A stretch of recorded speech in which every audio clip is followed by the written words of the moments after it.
Hi friends, welcome to Saritha's vlog. எல்லோரும் என்ன பண்ணிக்கிட்டு இருக்கீங்க? நல்லா இருக்கீங்களா? இன்றைக்கி பார்த்தீங்கன்னா நான் அசோகா அல்வா தான் செய்ய போகிறேன். இது திருவையாற்றில் தாங்க ரொம்ப ஃபேமஸ்ஸு. தஞ்சாவூர் பக்கத்தில் இருக்குது திருவையாறு.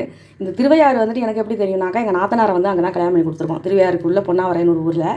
நாங்கள் எங்கள் நாத்தனார் வீட்டுக்கு போகும்போதெல்லாம் திருவையாற்றில் நாங்கள் ஊருக்கு போயிட்டு ரிட்டர்ன் வரும்போது எங்களை பஸ் ஏற்றி விட வருவாங்க. எங்கள் கூட அந்த கடைக்கு கூப்பிட்டு போவாங்க. அந்த கடையில் போயிட்டு நல்லா வாழை இலையில் சுட சுட அந்த அசோகா அல்வா ஒரு கரண்டி வைப்பாங்க. நாங்கள் அந்த கடையில் வாங்கி சாப்பிடாமல் வந்ததே கிடையாது. இதுக்காக வேண்டிய எங்கள் நாத்தனார் வீட்டுக்கு போகும்போதே அந்த கடை இருக்கான்னு பார்த்துக்கிட்டே போவோம். அது மாதிரிலாம் அந்த ஞாபகம் வருது. அது மட்டும் இல்லாமல் எங்கள் அக்காவுக்கு நிச்சயதார்த்தம் பண்ணும் பொழுது இந்த அசோகா அல்வா வீட்டிலே ஆள் வச்சு நாங்கள் சாப்பாடு தயார் பண்ணுறப்ப அப்போ அந்த சமையல்காரர் செஞ்சார். அதை நான் பார்த்துக்கிட்டே இருந்தேன். அதை பார்த்தது தான் நான் அதுக்கப்புறம் அப்படியே அதை கண்டுபிடிச்சிக்கிட்டேன். அவர்கிட்ட நம்ம கொஞ்சமாக செய்கிறதுக்கு எப்படி அளவுன்னு அதையும் அவர் சொன்னார். அதை வச்சு வீட்டில் செய்ய ஆரம்பிச்சிட்டேன். அவர் செஞ்சதை விட சூப்பராகவே நான் நல்லா செஞ்சுருக்கேன்னு பாராட்டும் வாங்கியிருக்கேன். இப்போ நான் அதை தான் செஞ்சு காட்ட போகிறேன். அதுக்கு என்னென்ன அளவுங்கிறத நான் ஃபஸ்ட்டு சொல்லிடுறேன். அதுக்கு முன்னாடி என்னோடய சேனலை சப்ஸ்கிரைப் பண்ணி வச்சுக்கோங்க. இது மாதிரி எங்கள் ஊரில் கிராமங்களில் உள்ள நல்ல பயனுள்ள சமையல் வீடியோ நான் உங்களுக்கு போடுவேன். நீங்கள் டெய்லியும் பாருங்கள். அடுத்து இதுக்கு தேவையான பொருள் என்னென்னு பார்க்கலாம். எனக்கு கொஞ்சம் இருமல் தொண்டை ஒரு மாதிரி இருக்குது, அதனால தான் எதுவும் நினச்சிக்காதீங்க. சிறுபருப்பு, பாசிப்பருப்பு, எங்கள் ஊரில் அதை பைத்தம் பருப்புன்னு சொல்லுவோம். பாசிப்பருப்பு தான் எடுத்துருக்கேன், ஒரு கப்பு. இந்த நம்ம பாசிப்பருப்பு அதாவது டம்ளரோ கிண்ணமோ எதில் வேணாலும் நீங்கள் அளவு எடுத்துக்கோங்க. இதில் நீங்கள் எதில் நீங்கள் எடுக்கிறீங்களோ அளவு 1க்கு 2 போடணும் சர்க்கரை. ஆனால் இப்போல்லாம் உடம்புல சர்க்கரை வியாதி, ப்ரெஷர் அது இதுன்னு ஏதோ இருக்குது எல்லாருக்குமே. அப்படி இருக்கும்போது இனிப்பு கொஞ்சம் கம்மியாக தான் சாப்பிட்ணுங்கிறதுனால நான் இப்போ 1க்கு 2 போடல, 1க்கு 1.5. இதே அளவு இது கப்பு தான். இதுக்கு இந்த பாருங்கள் கோபுரமாக எடுத்து வச்சுருக்கேன். 1.5 கப்பு நான் போட்டிருக்கேன். இப்போ இது 1 கப்பு, இது 1.5. 2 கப்பு நான் போடல, அரை கப்பை கம்மி பண்ணிட்டேன். எனக்கே பாட்டிலில் இருக்குதுன்னு சொல்லிகிட்டு இருக்காங்க. அடுத்து பார்த்திங்கன்னா முந்திரி பருப்பெல்லாம் நம்ம வசதிக்கு தகுந்த மாதிரி தான், நமக்கு எவ்வளோ தேவையோ போட்டுக்கலாம். கலர் பவுடியும் உங்களுக்கு வேணும்னா போட்டுக்கலாம். அப்படி இல்லைன்னா அதுவே ஒரு மஞ்சள் கலராக தான் வரும், அப்படியே விட்டுறலாம். அப்படி இல்லைன்னா நான் கொஞ்சமாக கலர் பொடி போடலான்னு எடுத்து வச்சுருக்கேன், ஏலக்காய் பொடி. அடுத்து பார்த்திங்கன்னா இதுக்கு ஒரு 3 ஸ்பூனு கோதுமை மாவு போடணும். இப்போ இந்த கப்புக்கு 3 ஸ்பூனு. இது பார்த்திங்கன்னா எப்படியும் ஒரு 1/4 கிலோ இருக்குது, 1/4 கிலோ அளவு இருக்குது இந்த பைத்தம் பருப்பு. அதுக்கு 3 ஸ்பூனு கோதுமை மாவு. கோதுமை மாவு போடலாம், அப்படி இல்லைனா மைதா போடலாம். ஆனால் கோதுமை மாவு போட்டால் தான் அந்த டேஸ்ட் வரும். ஏன்னா இது கொஞ்சம் குறகுறப்பு இருக்கும், மைதா வளவலன்னு இருக்கும். அதனால் இந்த கோதுமை மாவு தான் போடணும். அந்த சமையல்காரர் அதை தான் போட்டார். இப்போ 3 ஸ்பூன் எடுத்து வச்சுருக்கேன், 3 டீஸ்பூன் எடுத்து வச்சுருக்கேன் இந்த கோதுமை மாவு. அது போதும். இப்போ அடுத்து கொஞ்சமாக உப்பு. எப்போதுமே நான் ஸ்வீட் பண்ணேன்னா ஒரு பிஞ்சு உப்பு போடுவேன். அந்த வழக்கத்துக்கு நான் எடுத்து வச்சுருக்கேன். நெய் பார்த்திங்கன்னா இப்போ இந்த 1 கப்பு பாசிப்பருப்பு எடுக்கிறீங்கன்னா இதால் 1 கப்பு நெய் போடணும். ஆனால் அந்த சமையல்கார் எனக்கு சொன்ன டிப்ஸ் என்னன்னு கேட்டிங்கன்னா, பாதி நெய் போட்டுட்டு பாதி நம்ம வாசம் இல்லாத எண்ணெய், சன்ஃப்ளவர் ஆயில் அவர் ஊற்றினார். நான் அதே மாதிரி தான் சன்ஃப்ளவர் ஆயில் தான் எடுத்துருக்கேன். இப்போ பார்த்திங்கன்னா இதில் 1 கப்பு பாசிப்பருப்புனா இதே அளவு நெய் ஊற்றிக்கணும். இல்லைனா பாதி பாதி போட்டுக்கலாம். பாதி அளவு நெய். கடைங்க, கல்யாண மண்டபம் எல்லாத்துலேயுமே அப்படி தான். எண்ணெய் பாதி ஊற்றுவாங்க, நெய் பாதி ஊற்றுவாங்க. நம்ம ஒரே தடியாக நெய்யிலே செய்யணும்னு அவசியம் கிடையாது. நான் இந்த பாருங்கள், இந்த கப்பால் எடுத்து வச்சுருக்கேன் நெய். இதில் எண்ணெய். இவ்வளோ தாங்க இதுக்கு தேவையான பொருள். இவ்வளோ தான். நம்ம ஃபஸ்ட்டு இதை எப்படி செய்யலாங்கிறத நம்ம பார்க்கலாம். ஃபஸ்ட்டு இந்த பாசிப்பருப்பு இருக்குது பார்த்தீங்களா, இதை எடுத்து நம்ம லைட்டாக வறுத்துக்கணும். ரொம்ப செவக்க வறுக்கக்கூடாது, கொஞ்சம் ஓரளவுக்கு நமக்கு தெரியும் கலர் மாறாத அளவுக்கு இதை வறுத்து எடுத்துக்கணும். நம்ம இதை ஃபஸ்ட்டு வறுத்து எடுத்துடலாம்.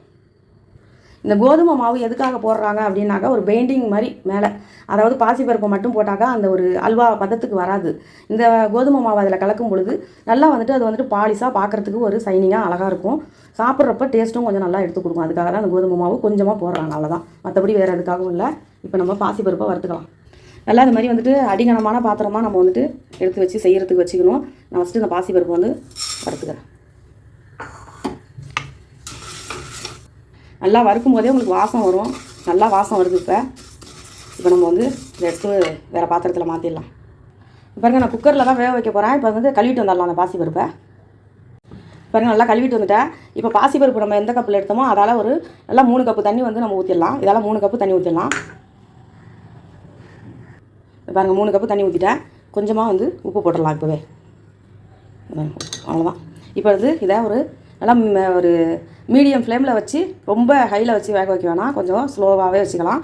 ஒரு மீடியம் ஃப்ளேமில் வச்சுட்டு ஒரு 3 விசில் வச்சு நல்லா குலைவாக வேக வச்சிடலாம். பாருங்கள், குக்கரில் வச்சுட்டேன். ஒரு 3-4 விசில் நல்லா குலைவாக வேகிற அளவுக்கு வச்சிடலாம். இது பாருங்கள், நான் நல்லா 3 கப் தண்ணி ஊற்றினேன். அது பாருங்கள், கொஞ்சம் கூட தண்ணி கிடையாது. புரியுதா? கரெக்டாக இருந்துச்சு. இப்போ வந்துட்டு நம்ம இது கொஞ்சம் ஆறுனதுக்கப்புறம் நம்ம மிக்சியில் வந்துட்டு போட்டு ஒரு அடி அடிச்சிடலாம். எதனால் அப்படி அடிக்கிறோம் அப்படின்னு சொன்னாக்கா, இப்போ மத்து வச்சு கூட நம்ம வந்து இதை மசிச்சிடலாம். ஆனால் திப்பியாக இருக்கும். இப்போ மிக்சியில் போட்டு அடிச்சிட்டோம்னா நல்லா வந்துட்டு அப்படியே ஒரே சைனிங்காக நல்லா ஒரே இதாக இருக்கும், ஒரே சீராக நல்லா மசிஞ்சிரும். அதுக்காக வேண்டி தான் இப்போ வந்து இது அப்படியே கொஞ்சம் லைட்டாக ஆறட்டும். ஆறுனதுக்கப்புறம் மிக்சி ஜாரில் போட்டு நம்ம அரைச்சி எடுத்தாந்துடலாம். பாருங்கள், மிக்சியில் போட்டு நல்லா இது மாதிரி வந்து சைனிங்காக அரைச்சாச்சு. இப்போ இதுக்கப்புறம் நம்ம எப்படி வந்துட்டு இந்த அசோகா செய்யலாம்னு பார்க்கலாம். பாருங்கள், மாவு வந்து வச்சுருக்கேன். இப்போ வந்து நம்ம பாதி நெய்யை வந்து இதில் பாருங்கள், பாதி நெய்யை ஊற்றிக்குவோம்.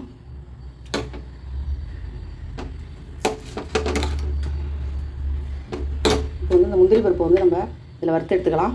நெய் வந்து கொஞ்சம் இதாகட்டும், உருகட்டும். முந்திரி பருப்பை போட்டுக்கலாம்.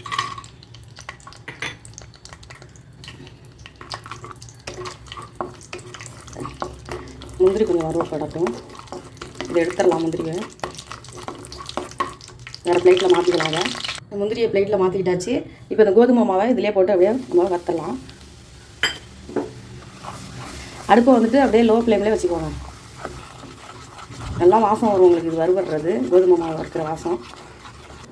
இந்த பாருங்கள், கோதுமை மாவு நல்லா வறுபட்டுடுச்சு, நல்லா வாசமும் நல்லா வருது. இப்போ வந்து நம்ம இந்த பைத்தம் பருப்பு அரைச்சி வச்சுருக்கிறத இதில் அப்படியே வந்து நம்ம ஃபுல்லாக அப்படியே ஊற்றிடலாம். இது எல்லாத்தையுமே வலித்து ஊற்றிடலாம். பாருங்கள், எல்லா மாவையுமே இதில் வலித்து ஊற்றியாச்சு. நல்லா வந்துட்டு கலக்கி விடுங்க. இது நான் வந்து கொஞ்சோண்டு எண்ணெய் எடுத்து வச்சுருக்கேன்ல, அந்த எண்ணெய் கொஞ்சம் இதில் ஊற்றிடுறேன்.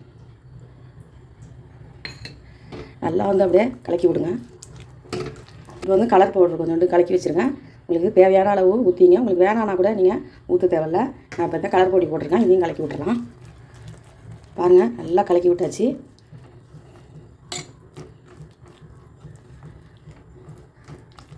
இப்போ நம்ம சர்க்கரையை போட்டுடலாம். சர்க்கரை போட்டவுடனே கொஞ்சம் அப்படியே கொஞ்சம் தண்ணியாக ஆகிற மாதிரி ஆகும். ஒன்றும் பிரச்சனை இல்லை, திரும்ப வந்து திக்காயிடும். அப்படியே கொஞ்சம் கொஞ்சமாக தண்ணியாக ஆகும். அப்படியே இன்னும் கொஞ்சம் நெய் ஊற்றிக்கலாம். நம்ம எடுத்து வச்சுருந்த அளவு அதில் ஃபுல்லாக இதில் வந்துட்டு நம்ம ஊற்றணும். இந்த கொஞ்சம் எண்ணெய் இருக்குல்ல, அதை ஊற்றுவோம். அவ்வளோதான், ஒரு கிண்ணம் எண்ணெய் எடுத்தேன், காலி. நெய்யில் வந்து கொஞ்சோண்டு இத்தினோண்டு இருக்குது, அவ்வளோதான். இது கடைசியாக வந்துட்டு ஊற்றுறதுக்கு இவ்வளோ தான் இதில் ஊற்ற போகிறதே. இப்போ வந்து நம்ம கைவிடாமல் கிண்டிக்கிட்டே இருக்கணும், அவ்வளோதான்.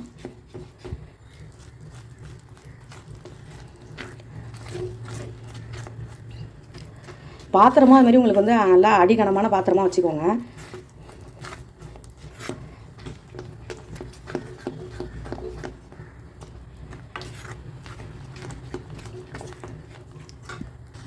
ஏலக்காய் பொடி போட்டுடலாம்.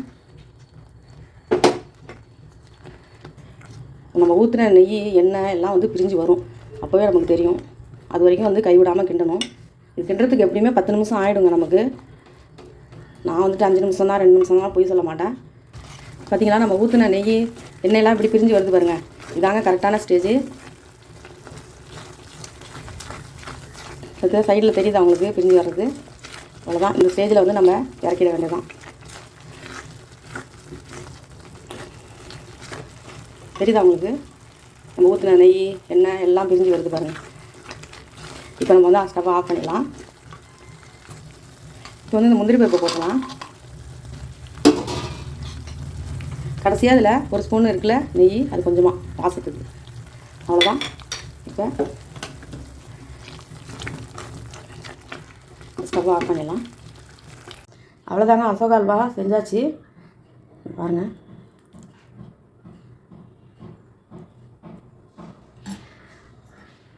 இந்த அசோகா அல்வா வந்து எங்கள் ஊரில் வந்து இன்னமும் மயிலாடுதுறை, திருவாரூர், நாகப்பட்டினம், இந்த தஞ்சாவூர் வரைக்குமே இந்த அசோகா அல்வா தான் கல்யாணத்தில் வந்து ஸ்பெஷலே. எல்லார் வீட்லேயுமே கல்யாணம்னா இந்த ஒரு ஐட்டம் போட்டுருவாங்க. அவ்வளோ டேஸ்ட்டாக இருக்கும். அந்த இலையில் வந்துட்டு இப்படி கையால் எடுத்து நம்ம சாப்பிடும்போது பாருங்க, சூப்பராக இருக்கும். நீங்களும் செஞ்சு பாருங்கள், எப்படி இருந்துச்சுன்னு எனக்கு கமெண்ட் பண்ணுங்கள். இந்த வீடியோ உங்களுக்கு பிடிச்சிருந்தாக்கா லைக் பண்ணுங்கள், ஷேர் பண்ணுங்கள், சப்ஸ்கிரைப் பண்ணுங்கள். நன்றிங்க.